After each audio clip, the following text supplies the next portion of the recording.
नमस्कार दोस्तों, क्या आप जानते हैं किसी भी कपल को कंसीव करने के लिए या प्रेग्नेंट होने के लिए किन 4 चीज़ों की ज़रूरत होती है। सबसे पहले गर्भाशय यानी कि बच्चेदानी, ये नॉर्मल होनी चाहिए। इसके अंदर की लाइनिंग बिल्कुल नॉर्मल होनी चाहिए और ये लाइनिंग जब झड़ती है तो पीरियड्स आता है तो वो पीरियड का फ्लो नॉर्मल होना चाहिए। नंबर 2, इस गर्भाशय से जुड़ी हुए 2 ट्यूब, जिनको आम भाषा में नली या कई लेडीज़ इसको नस वगैरह बोलते हैं, तो ये दोनों नली गर्भाशय से जुड़ी होती हैं। और फिर 2 अंडाशय मौजूद हैं जहाँ से ये नली अंडे को पकड़ती है और निषेचन करके गर्भाशय तक पहुँचाती है। और इसके लिए एक नॉर्मल शुक्राणु का काउंट नॉर्मल होना भी बहुत ज़रूरी है।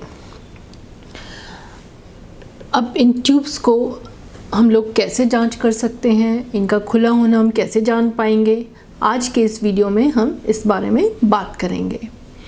वेलकम टू माय चैनल मेरी गायनिक दोस्त, और मैं हूं आपकी गायनिक दोस्त डॉक्टर प्रिया दहिया। मैं पिछले 20 वर्ष से गायनिकोलॉजी के फील्ड में और पिछले 15 वर्ष से IVF इनफर्टिलिटी के फील्ड में काम कर रही हूं, और मैंने इस दौरान तकरीबन 2,500 से 3,000 बच्चों को सक्सेसफुली डिलीवर कराने में मदद की है। हिस्ट्रोसाल्पिंगोग्राफी, जिन लेडीज़ को प्रेगनेंसी नहीं हो पाती है, जब वो डॉक्टर के पास जाते हैं तो उसकी टेस्ट की लिस्ट में एक नाम HSG करके भी लिखा होता है और आपको बताया जाता है कि ये टेस्ट आपकी ट्यूब टेस्ट करने के लिए लिखा गया है।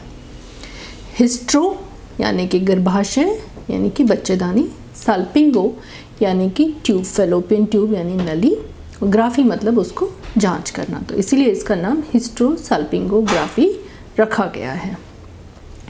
अब आप जानना चाहेंगे कि ये कब किया जाता है, क्या महीने में किसी भी दिन हम इस टेस्ट को कर सकते हैं? जी नहीं, इस टेस्ट को करने का बहुत स्पेसिफिक टाइम पीरियड होता है, मतलब ये उन्हीं दिनों में किया जाता है, ना उससे पहले ना उसके बाद।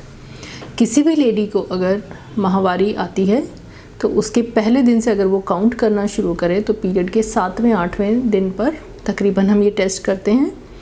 10वें दिन के बाद ये टेस्ट बिल्कुल नहीं करते, और अगर उसकी ब्लीडिंग चल रही है 7वें 8वें दिन तो उस दौरान भी हम ये टेस्ट नहीं करेंगे। तो किस टाइम पर नहीं करेंगे? अगर लेडी को ब्लीडिंग हो रहा है तो नहीं करेंगे। अगर 10 दिन से ऊपर हो गया है तो हमें डाउट होता है कि इसको ओव्यूलेशन हो सकता है, इसीलिए नहीं करेंगे। तीसरा, अगर उसकी किसी भी तरह से उसको डाउट है कि मैं प्रेग्नेंट हो सकती हूँ तो हम इस टेस्ट को नहीं करते हैं। अब आप पूछेंगे मैडम ये टेस्ट किया कैसे जाता है? कब तो मैंने बता दिया कि इन दिनों में करेंगे, लेकिन किया कैसे जाता है, मैं इसके लिए खुद को कैसे प्रिपेयर होकर हॉस्पिटल पहुंचूं। तो ये टेस्ट दोस्तों किया जाता है एक्सरे के ज़रिए। तो ये टेस्ट या तो आप किसी हॉस्पिटल में करवा सकते हैं या किसी एक्सरे डायग्नोस्टिक सेंटर जहां एक्सरे की मशीन मौजूद है वहां पर करा सकते हैं। जनरली हम मरीज़ को सलाह देते हैं कि आप पहले जाकर वहाँ अपॉइंटमेंट ले लीजिए कि मुझे इस दिन ये टेस्ट करवाना है, ताकि वो लोग इसके लिए प्रिपेयर्ड रहें और आपको उससे पहले कोई भी मेडिसिन अगर वो देना चाहते हैं, जैसे पेन किलर, एंटीस्पाज्मोडिक काफ़ी बार प्रिस्क्राइब करते हैं, तो वो लोग आपको लिखकर दे देंगे। दूसरी चीज़, जिस दिन आप ये टेस्ट कराने जाएं उस दिन आपको खाली पेट जाने की कोई ज़रूरत नहीं है, आराम से आप खाना खाकर जा सकते हैं। वहाँ जाने के बाद प्रोसीजर से जनरली आधे से 1 घंटा पहले आपको एक पेन किलर एंटीस्पाज्मोडिक यानी कि क्रैम्प्स ना आए इसलिए दिया जाता है। जनरली आप नॉर्मल मेफ्टाल, स्पास, ड्रोटिन, जो भी हम लोग पीरियड्स में क्रैम्प के लिए भी देते हैं, वही मेडिसिन हम लोग एडवाइस करते हैं। अब प्रोसीजर के दौरान क्या किया जाता है? तो एक्सरे के थ्रू करना है तो आपको एक्सरे की मशीन पर लिया जाएगा, वहाँ पर लेटाकर पेशेंट को पोजीशन दिया जाता है। उसको पोजीशन देने के बाद हम लोग एक कैन्युला, छोटा सा एक स्टील का स्ट्रक्चर होता है जो हम बच्चेदानी के माउथ पर रखते हैं। उस कैन्युला को फिक्स करने के बाद हम लोग नीचे से डाई डालते हैं। ये एक ऑयल बेस्ड डाई है, थोड़ा हैवी होता है, तो जब ये यूट्रस और ट्यूब्स के थ्रू निकलता है तो आपको थोड़ा डिस्कम्फर्ट महसूस होता है, आपको पता चलता है कि कोई चीज़ अंदर से गई है। कुछ लेडीज़ को थोड़ा पेन ज़्यादा महसूस होता है, कुछ को कम महसूस होता है, बट हाँ डिस्कम्फर्ट आपको ज़रूर लगता है। ये प्रोसीजर हो जाने के बाद और जब हम लोग डाई डालते हैं तो साइड बाय साइड एक्सरे की फिल्म ली जाती है ताकि उस डाई की पोजीशन पता चलती रहे। ये डाई सबसे पहले यूट्रस के थ्रू जाएगी, उसके बाद ये ट्यूब्स के थ्रू निकलकर बाहर आपके पेरिटोनियम यानी कि अंदर की पेट की कैविटी में चली जाएगी। तो ये एक्सरे के ज़रिए बहुत अच्छे से पता चल जाता है कि ये डाई ठीक से निकली है कि नहीं निकली है। अब प्रोसीजर होने के बाद आपको किन चीज़ों का ध्यान रखना है। प्रोसीजर के बाद इन्फेक्शन ना हो इसीलिए वहाँ पर आपको एंटीबायोटिक प्रिस्क्राइब की जाती हैं जो जनरली आपको 5 दिन लेनी होंगी। एक पेन किलर ज़रूरत पड़ने पर आपको पेन किलर लेना चाहिए, ऐसा बोल के आपको एक पेन किलर भी एडवाइस करते हैं। जनरली पहले 2 दिन आप लेंगे तो ज़्यादा बेटर रहेगा। और अगर आपको चक्कर आ रहा है या आपको कमज़ोरी महसूस हो रही है तो साथ में कुछ लोग आपको मल्टीविटामिन वगैरह के टेबलेट भी दे सकते हैं। अब इस टेस्ट होने के बाद आपको किस तरह से पता चलेगा कि आपका ट्यूब्स का टेस्ट नॉर्मल हुआ है कि नहीं हुआ है। इसका एक्सरे का आपको फिल्म दिया जाएगा जिसमें ये पिक्चर्स मौजूद होंगी यूट्रस की और ट्यूब्स की।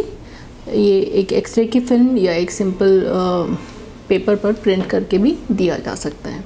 तो अगर आपको किसी कारणवश नहीं मिल पाया है तो प्लीज़ ज़रूर इंक्वायर करें कि मेरा फिल्म कहाँ है, इसका एक्सरे का फिल्म मुझे चाहिए, क्योंकि एक परमानेंट रिकॉर्ड है आपकी ट्यूब्स का स्टेटस देखने के लिए। और इसके रिलेटेड क्या कॉम्प्लिकेशन हो सकते हैं। नंबर 1, अगर आपका ऑलरेडी इन्फेक्शन मौजूद था और उसके दौरान कर दिया गया है तो आपका इन्फेक्शन बढ़ सकता है। नंबर 2, इस प्रोसीजर के बाद थोड़ी बहुत ब्लीडिंग होना बिल्कुल सामान्य है, लेकिन यही ब्लीडिंग अगर एक्सेसिव होती है, रुक नहीं रही है, आपको क्लॉट्स पास हो रहे हैं तो प्लीज़ अपने डॉक्टर की सलाह लें। और इसके बाद आपको थोड़ा सा कुछ लोगों में पेन का, जिनका थ्रेशोल्ड कम होता है, उन लोगों को एक्सेसिव पेन की भी शिकायत रहती है। तो ये छोटे मोटे कॉम्प्लिकेशन हम लोग पेशेंट को बता देते हैं कि इस तरह से हो सकता है और आपकी इसके लिए प्रिपेयर्ड रहें। हालांकि 90% केसेस में कुछ भी नहीं होता, पेशेंट बिल्कुल ठीक ठाक इसको टॉलरेट कर लेता है। अपने अगले वीडियो में दोस्तों हम लोग बात करेंगे कि कुछ कंडीशन में हम लोग एनेस्थीसिया में करेंगे, कुछ कंडीशन में हम पेनलेस एचएसजी एडवाइस करेंगे, या कुछ कंडीशन में हम पेशेंट को डायरेक्ट लेप्रोस्कोपी की सलाह देंगे। आशा करती हूँ दोस्तों मेरा ये वीडियो आपको पसंद आया होगा और इसके ज़रिए आपको पता चला होगा कि आपको एचएसजी करवाने के लिए अगर जाना है तो आपको किस तैयारी के साथ जाना है और इस प्रोसीजर के दौरान आपको क्या एक्सपेक्ट करना है। अगर आप पेनलेस एचएसजी के बारे में जानना चाहते हैं तो हम अपने अगले वीडियो में पेनलेस एचएसजी के बारे में बात करेंगे कि ये कैसे किया जाता है। धन्यवाद।